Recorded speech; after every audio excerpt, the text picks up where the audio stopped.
Nous sommes rendus à notre deuxième vidéo sur l'impôt sur les sociétés. Si vous vous rappelez, sur la première vidéo, nous avons abordé les généralités sur les personnes imposables, la territorialité. Dans cette vidéo, nous allons rentrer plus en détail en vous expliquant comment finalement on arrive à déterminer le résultat imposable à l'impôt sur les sociétés. C'est l'objet de notre seconde vidéo. Si les sujets que nous traitons sur la chaîne vous intéressent, nous vous demandons de vous abonner et d'activer la cloche de notification pour ne rien rater de nos prochaines vidéos. Sur ce, c'est parti pour notre vidéo.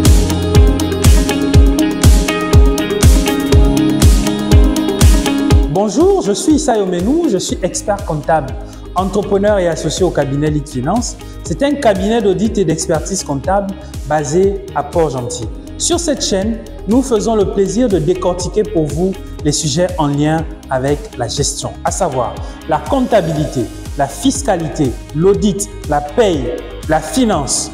Tous ces sujets sont finalement traités pour participer modestement à votre réussite entrepreneuriale. Avant de continuer, nous avons une surprise pour vous. C'est un guide pratique qui se lit très rapidement. Un guide sur la création d'entreprise que nous avons rédigé. Nous avons pris un réel plaisir à le rédiger. Il vous suffit de cliquer en bas de cette vidéo. Le lien de téléchargement s'y trouve. Comme annoncé en introduction, nous traitons dans le cadre de cette vidéo des montants imposables, soit à l'impôt sur les sociétés, soit à l'impôt minimum forfaitaire. Dans le premier cas, il s'agira du calcul du résultat imposable et dans le second cas, il s'agira du calcul du chiffre d'affaires brut imposable. Notre vidéo sera subdivisée en trois parties. Dans une première partie, nous aborderons la notion du résultat comptable avant impôt. Dans la deuxième partie, nous verrons le résultat fiscal. Et dans la dernière partie, nous aborderons les questions de chiffre d'affaires imposable brut.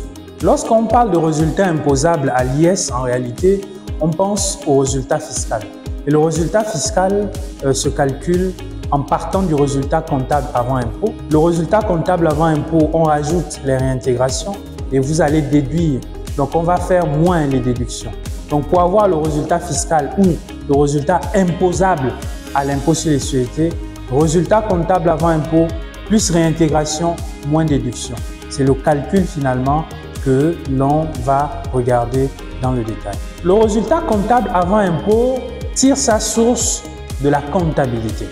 Ça veut dire que le comptable, toute l'année, a enregistré des opérations. Au débit, au crédit, des produits, des charges, des actifs, des passifs. À la fin de l'année, avant de boucler sa déclaration statistique et fiscale, qu'on appelle également l'IAS fiscal, il va calculer son impôt sur les sociétés. Donc, le calcul va partir de la compta. Il va aller rechercher ce qu'on appelle le résultat comptable avant impôt. Et le résultat comptable avant impôt, pour l'avoir, vous devez avoir devant vous le compte de résultat. Un compte de résultat en OHADA se présente de cette façon.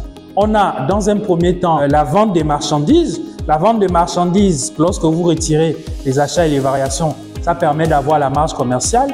Après, vous voyez en XB qu'on a le montant du chiffre d'affaires. Quand vous retirez toutes les charges, toutes les premières charges hors charge du personnel, on arrive à une valeur ajoutée. Moins la charge du personnel, ça permet d'obtenir l'excédent brut d'exploitation. Après, on a le résultat d'exploitation, on a un résultat financier et on a un résultat des activités ordinaires. Le résultat des activités ordinaires, en réalité, est le premier montant que vous allez utiliser dans le cadre du calcul du résultat comptable avant impôt. Le résultat des activités ordinaires, c'est le résultat d'exploitation plus le résultat financier. En plus, donc pour avoir votre résultat comptable avant impôt, ce sera la somme du résultat des activités ordinaires plus le résultat hors activité ordinaire. Ça veut dire que vous devez faire la somme de la ligne XG et la ligne XH. Pour calculer le résultat fiscal, nous avons besoin du tableau 39 de la DSF. Donc le tableau qui va faire le récapitulatif de comment finalement il faut calculer le résultat fiscal. Comme vous voyez dans la note 39, on part d'un résultat net de l'exercice. Le résultat net de l'exercice, c'est la première ligne. Et comme je vous le disais tantôt, pour avoir le résultat fiscal, c'est le résultat net de l'exercice plus le total des réintégrations moins le total des déductions. Ça permet d'avoir le résultat net fiscal de l'exercice. Donc, on a soit un bénéfice fiscal, soit une perte fiscale. Donc, au niveau des réintégrations, comme vous le voyez, on a les amortissements non déductibles, on a les amortissements pratiqués au titre de l'exercice réputés différés du point de vue fiscal, on a la provision non déductible, on a la rémunération de l'exploitant individuel et des associés des sociétés de personnes, on a la rémunération des associés, d'accord? On a les intérêts excédentaires des comptes courants d'associés, on a les frais de siège d'assistance technique, on a l'impôt sur le bénéfice et autres impôts non déductibles, on a les amendes et les pénalités et les divers. Ça, c'est la somme en réalité à prendre en compte sur toute la partie réintégration.